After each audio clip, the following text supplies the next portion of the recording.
Hey, happy Saturday, everybody. I know we've got at least a couple of viewers out there. I've been chatting with you a little bit uh, on the comment section of the event page. So thank you guys for tuning in. Welcome to another edition of Teen Talk Saturday morning, where every week we discuss important topics to help you be more successful in your business. Just a brief reminder, Team Referral Network is an organization whose core values are helping our members grow their business and prosper as individuals. And every week, Team Referral Network is sponsoring these team talks. And our goal here is just to talk, about things that, talk briefly for about a half an hour about things that can help you grow your business. So today's topic is inbound marketing, and we're going to talk about what exactly is inbound marketing. We'll get into that and why it's so important. And yeah, I mean, to be honest, Alex, I didn't I had heard of inbound marketing for quite a while, but actually in prepping for today's show, I learned what it really is. So why don't you go ahead and let's start with what is inbound marketing and why is it so important for anyone in small business, medium business, I guess any kind of business, to at least have a basic understanding of what inbound marketing is. Okay, so a lot of people have probably heard it by a different name before. The thing we got up here is interruption marketing, which I really like. That's definitely a good way to explain it. Some people call it online marketing. That's usually what I call it. It's a lot easier for people to understand who haven't done any type of inbound marketing before. But basically the difference is inbound marketing is a way for you to capture leads when people are looking specifically for your product or service, or they're looking for you specifically on the internet, whether it's through social media, whether it's through the search engines. If it's a lot different than your traditional type of media where you're basically just interrupting people. It's a TV ad that's in between some type of content that they're trying to view, and people have sort of learned they condition themselves to ignore the old versions of marketing. We don't read the ads on the sides of newspapers anymore. We know they're advertisements. We don't look at the advertisements when we're watching TV. That's the time that we get up to go get some popcorn or go to the bathroom. We've conditioned ourselves to not look at the marketing anymore. Right. I mean, it's like, yeah, the DVR is king, right? There's Yeah. nothing better than taping a show, watching it, the next day or the next week, and fast forwarding through all of the commercials. Because why? I mean, they're so annoying, right? I mean, it was amazing how fast DVRs took off when people found out about them, just because it was just a simple way to get rid of that interruption. Yeah, exactly. And who wants to be interrupted anyways? I think the only time, well, maybe not the only time, but I know one key time where we kind of enjoy the commercials a little bit, although they don't seem to be as good as they were in years past. But the Super Bowl, I mean, not everyone, but a lot of people kind of look forward to the Super Bowl, because we get a rash of new ads, and some of them are intriguing and somewhat engaging. But yeah, besides that, I mean, it's pretty much an interruption that's kind of annoying. Yeah, and you do there's a few companies that do a fairly good job today. I mean, just off the top of my head, Geico does pretty interesting ones. The Jack Link Jerky ones are always pretty funny, but it's definitely changing. We're just conditioned ourselves to not even watch them anymore, whether they're funny or not.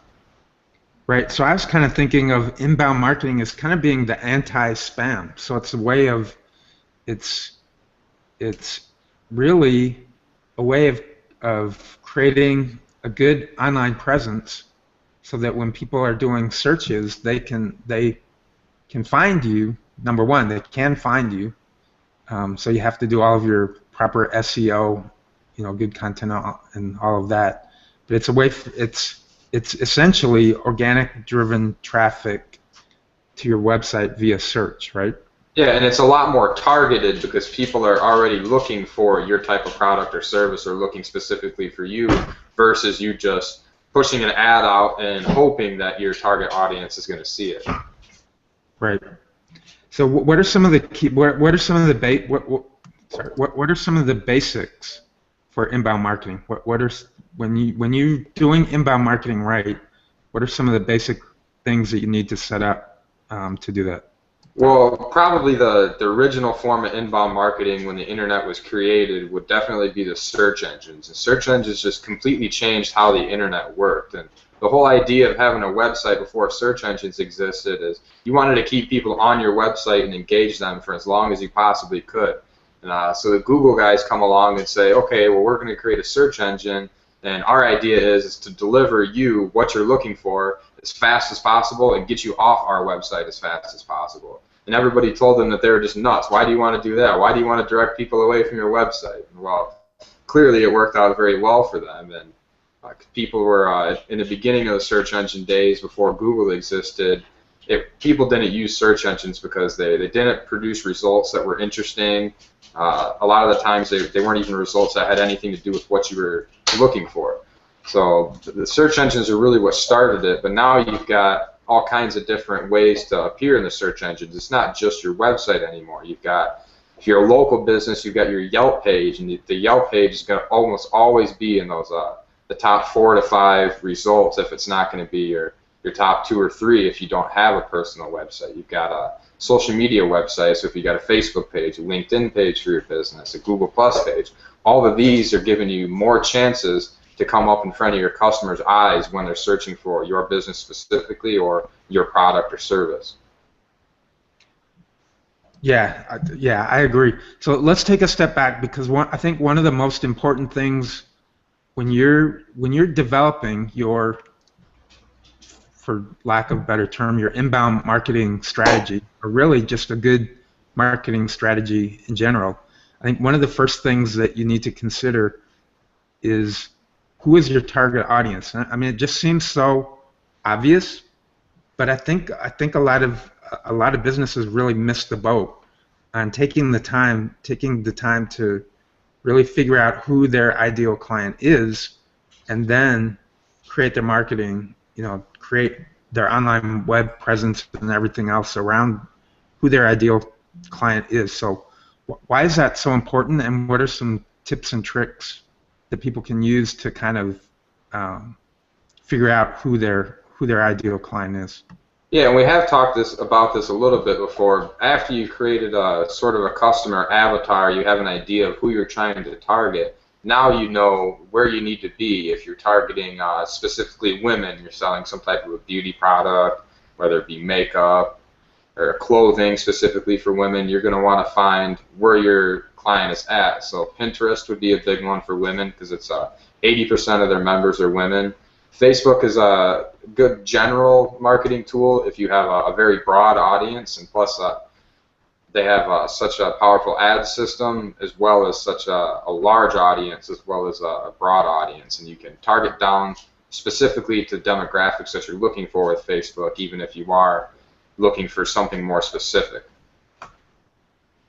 Right. Yeah.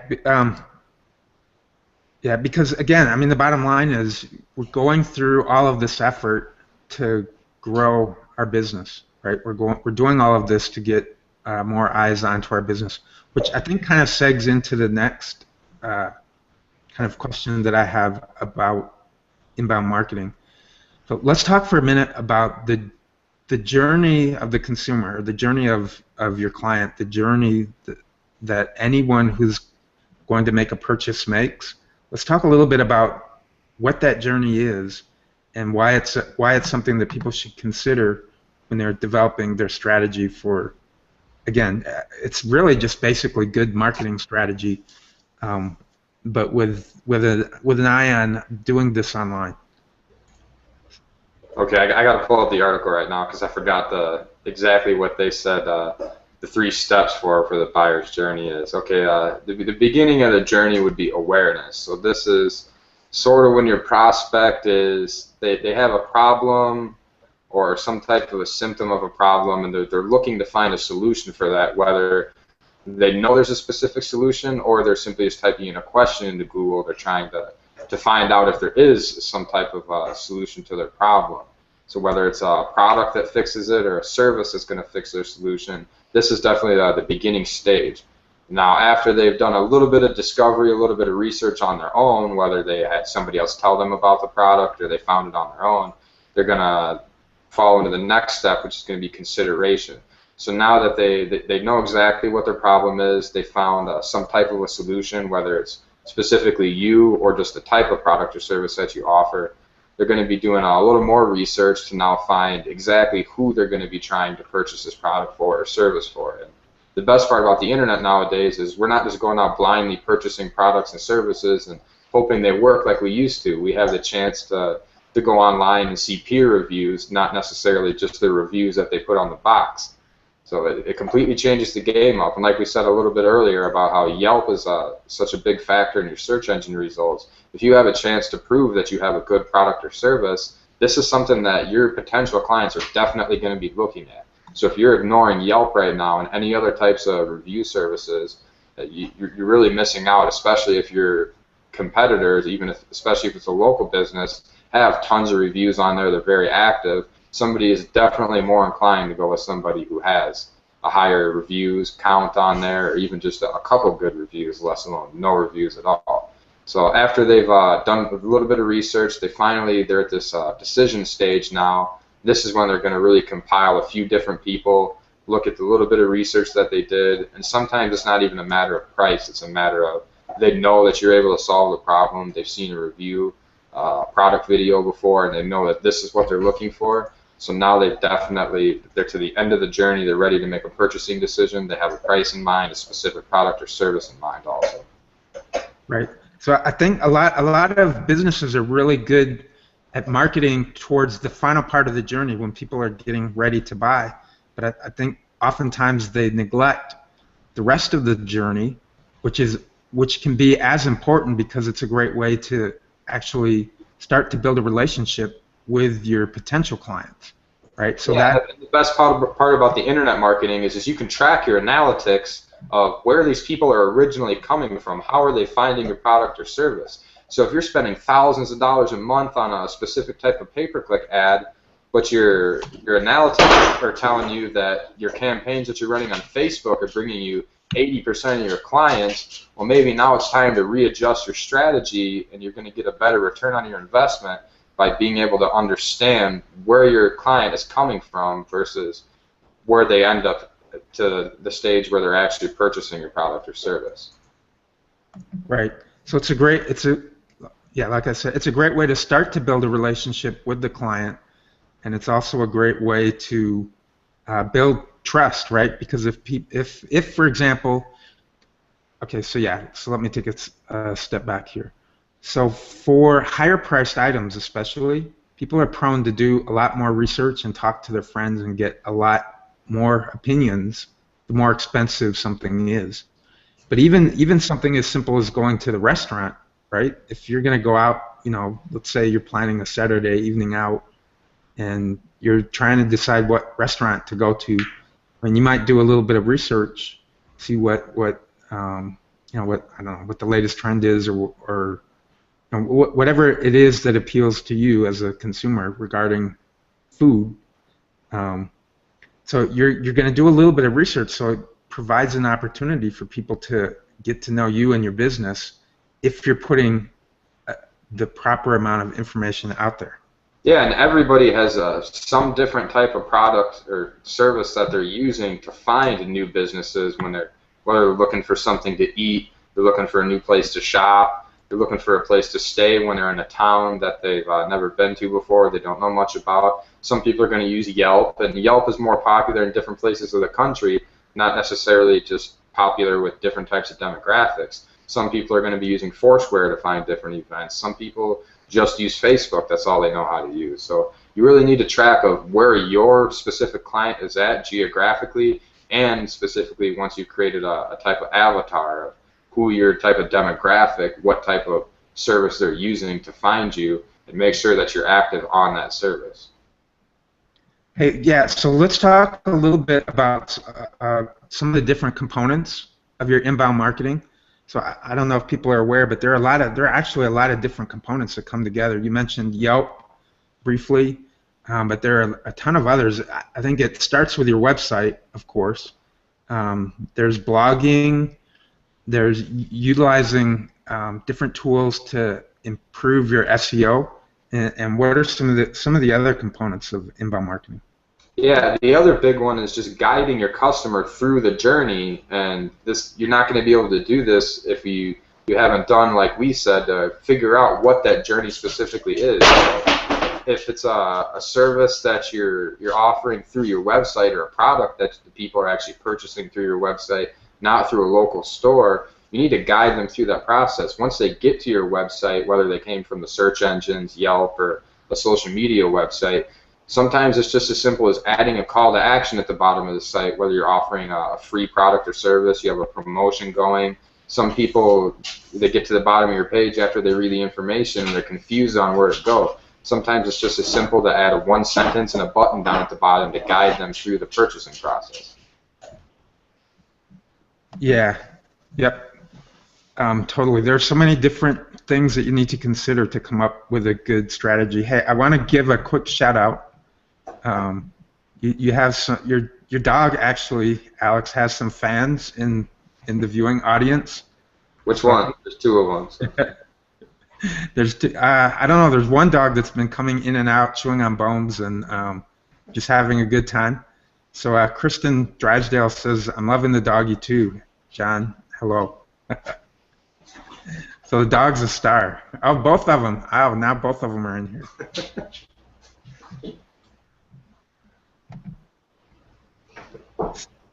So what's their inbound marketing strategy? I do all the shopping, but they enjoy toys. Tyson enjoys bones. Bones and toys? Yeah, they don't have thumbs, so they can't type very well. Right.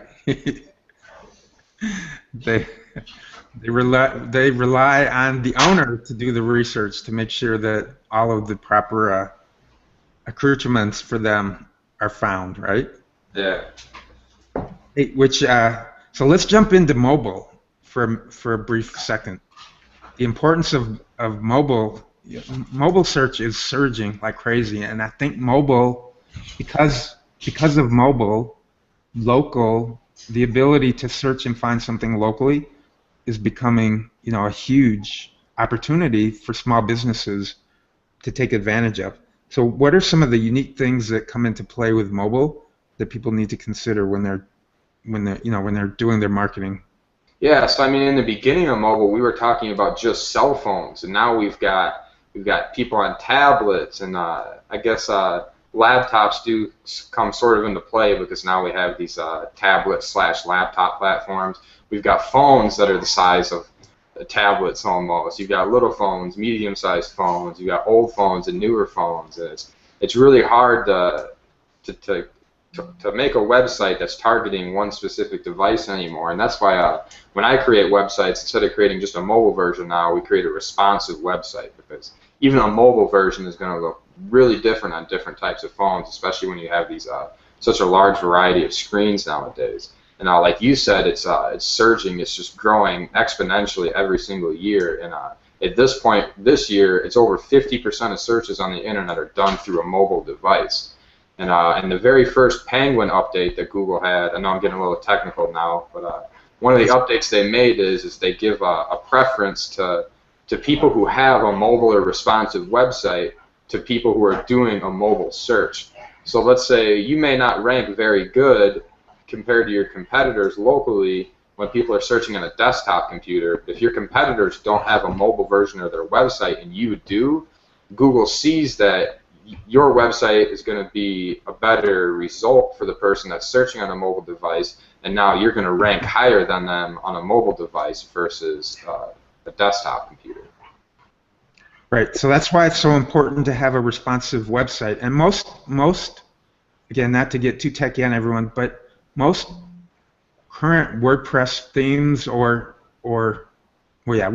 probably, because it's one of the most popular. Yeah, it's about 20% of websites now are built on WordPress. Right. So there are almost all of the new WordPress themes are responsive themes, but I think it's real important that as you're setting up your website or as you're updating it, or for those of you small businesses who maybe haven't done any updating of your website in like maybe the last 3 to 5 years, something that you really should consider, right? And that is a huge part of your SEO. Is Google's looking at your content, of how updated your content is and how regularly you're updating your content versus your competitors in the searches, as well as the amount of backlinks you have incoming to your website. So if you're more active on social media and you have a lot of traffic that's coming from other sources besides people just directly typing in your website, that's going to help your rankings be higher too. Hey, yeah, you know what? Something interesting happened to me this morning. Kind of a little off topic, but I think you'll see how it comes around. So when I was setting up for this morning's show, I've got my Google Plus set up with Friends Plus Me, so that when I post on Google Plus, it automatically goes over to Twitter, into Facebook, into LinkedIn, and probably honestly, within 60 seconds of me posting about inbound marketing, I started to get a little I call it a mini Twitter frenzy, but just within maybe 5 to 10 minutes of me posting, creating the information for today's show, there was a bunch of Twitter activity going on. Number one, it takes Friends Plus Me probably about 30 seconds to a minute to take the post and put it onto the different platforms. But it was just interesting. So what I was thinking about, what must happen is people on Twitter, I don't think they were right on their Twitter just waiting for somebody to post about inbound marketing. But I think what happened is they have some keywords set up. There are certain people who especially with Twitter, who use Hootsuite and some of the other social media platforms like that to monitor their feed, and there are probably certain keywords that come up, in their Twitter feed that prompt them to take action. Because it was really interesting. Probably, like I said, within maybe 5 to 10 minutes of me posting this, I got like 3 or 4 new followers on Twitter, just like that, and I got probably 2 or 3 people who tweeted and retweeted the information that I posted originally. So I kind of thought that was interesting.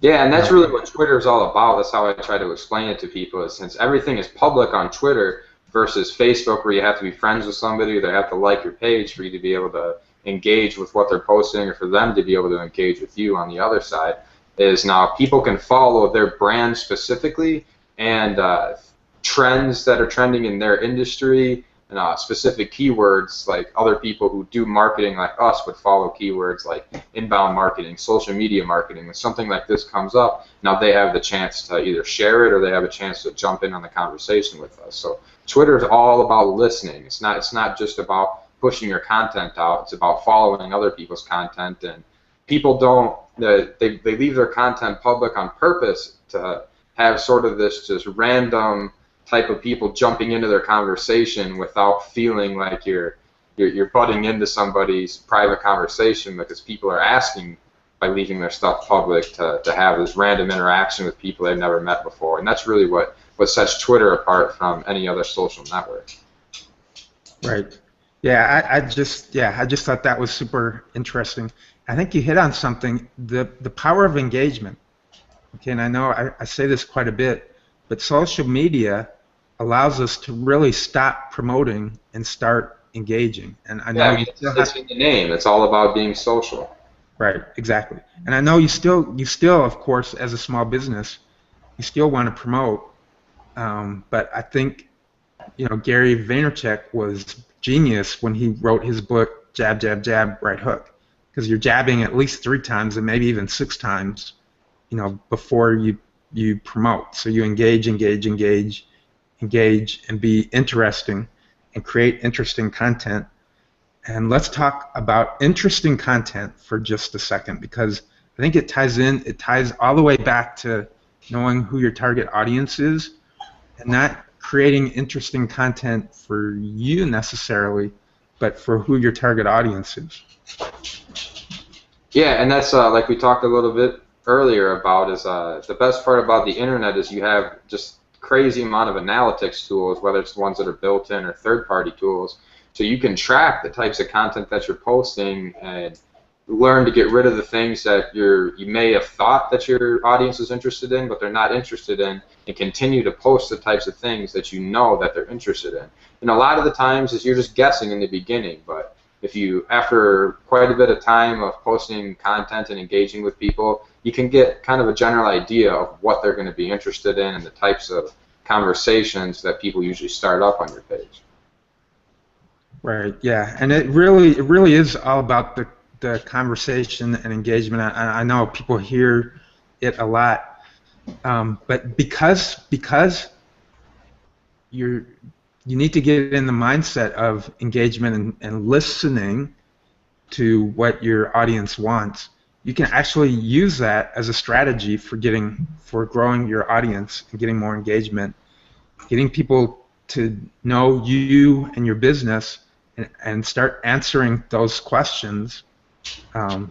Where people might be at the very beginning of their journey into understanding what it is that you offer, your products and services, hooking them in right at the very beginning by being engaging, by putting good content together.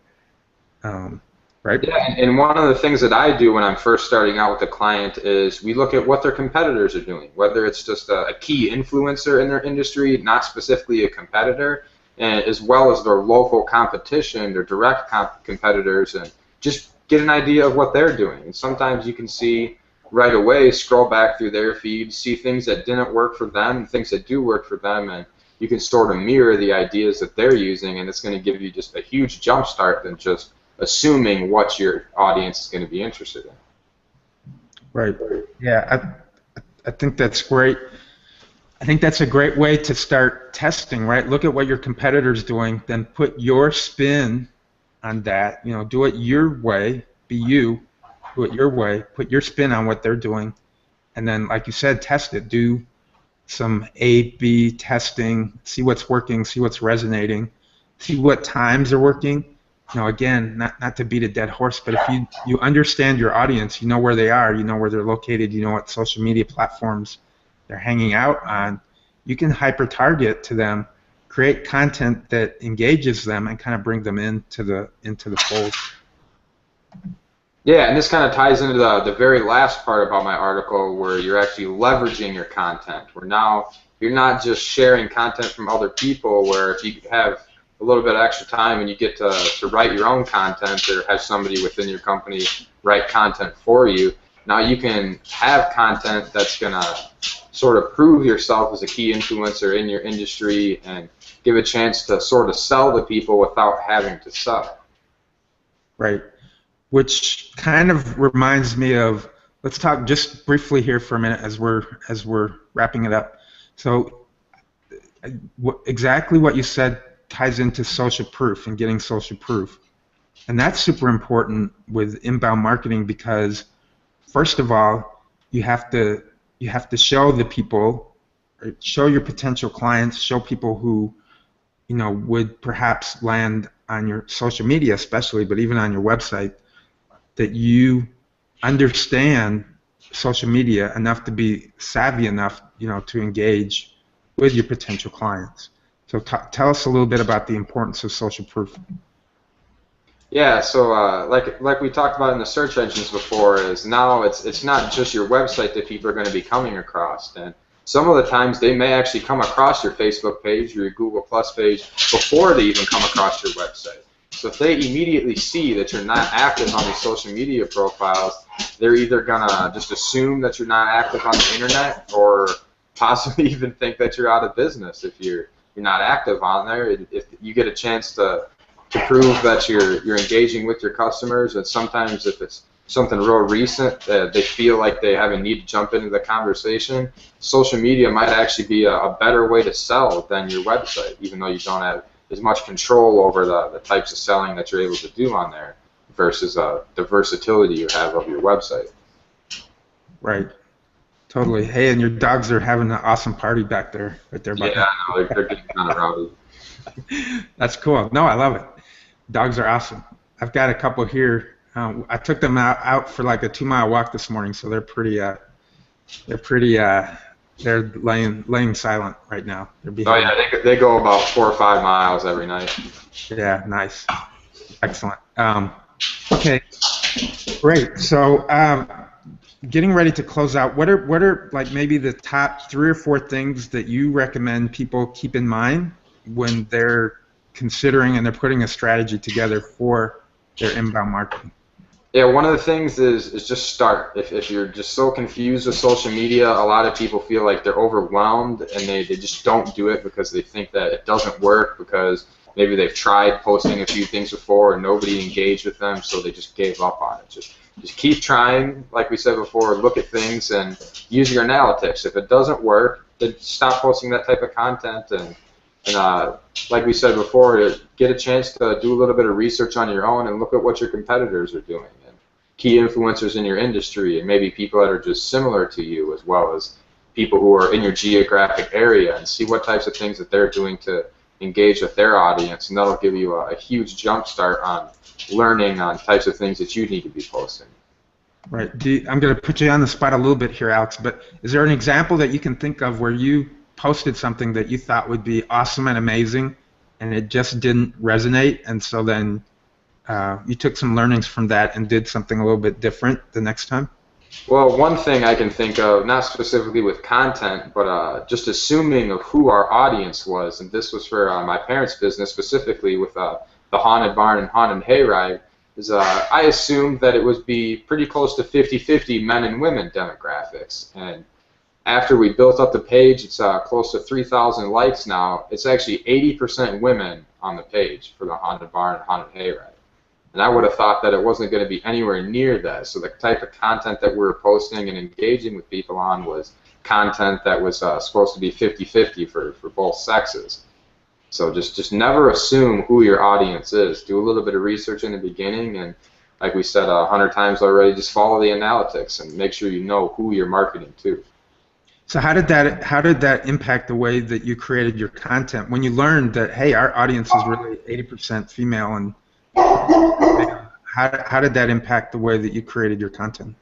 Yeah, so the content didn't really change much, but the way we interacted with them did. So we noticed that a lot of the people that were actually posting on our page, whether they were tagging their friends in it or they were asking us questions, were women. So we were starting to tailor the types of comments and things that we were posting within the comments to the types of women that were actually engaging with us in there. Right. So that's a great point, because your content may not change depending on your demographic, but the way that you engage with them certainly could change, right? So that's another great thing to consider. So okay, well, this was another great, man. The half hour goes by so fast. Another great team talk. As we're closing out here, we'd like you for sure to come check out Team Referral Network. You can find us on teamrn.com. You can join for 30 days free, no obligation, to learn a little bit more about how we as the team organization can help you grow your business. And like I said, probably one of the most important things about Team Referral Network is our core values, and our core values are really to help you to come together to help you grow your business. And we're all about that, whether we're in the digital space or in real life space. It's a great organization, and I know we're both super happy. We had an awesome, amazing time going to probably one of the biggest team chapters that I've ever been to, right, Alex? Yeah, cool. I mean, just team in general, hands down, has definitely been the best thing that I've done for my business. Right, because referrals are the key to building trust. So, anyways, thank you guys for hanging out with us this morning. It was awesome. It was great. Thank you for all of the comments in the comment section. When we're done, we'll go in and we'll throw in a few resources for you guys. And I know, Alex, as we're closing, you're taking some courses at HubSpot. So maybe if you want to just tell us a little bit about maybe 1 or 2 key learnings, and then how, if people want to get in touch with you, how they can find you. Yeah, so they're great. So there's all kinds of other certification courses that I've taken, whether they were ones on lynda.com, And Google has some great courses too, but they're really hard to follow, especially if you're sort of a newbie to any type of online marketing. And HubSpot's is absolutely awesome, though. The way they structure it, it's really easy to follow along. They offer study materials as well as additional materials that, whether it's something that they've created or something just similar within the industry to the specific chapter that you're on. So the type of content that they bring to the table is just so much better than any type of classroom environment where they're gonna send you out to other people and help you learn a little more about the specifics if you are a little confused on a specific category that they have, because everybody has they have a different starting point. They're going to be a little better at social media than maybe search engine optimization, so they're going to need a little more help with that specific topic, and they definitely give you just more information than you could ever possibly need in every type of category that they offer. Awesome. And how can people, what's your website? How can people find you if they want to get in touch with you? Okay, so my website is barclaydigital.com, or you can find me on Facebook, you can find me on LinkedIn, Twitter, just, any of the profiles. Shoot me a message or follow me, add me as a friend on Facebook, connect with me on LinkedIn if you have any questions. Yep. And for me, you can find me, my website is firstoneinc.com. Again, I'm like Alex, I'm on Google Plus here, my homies on Google Plus. Love you guys. Also on LinkedIn and Twitter and Facebook as well. So have a great Saturday, everybody. Again, thank you for hanging out, and we'll see you again next week. Take care, guys.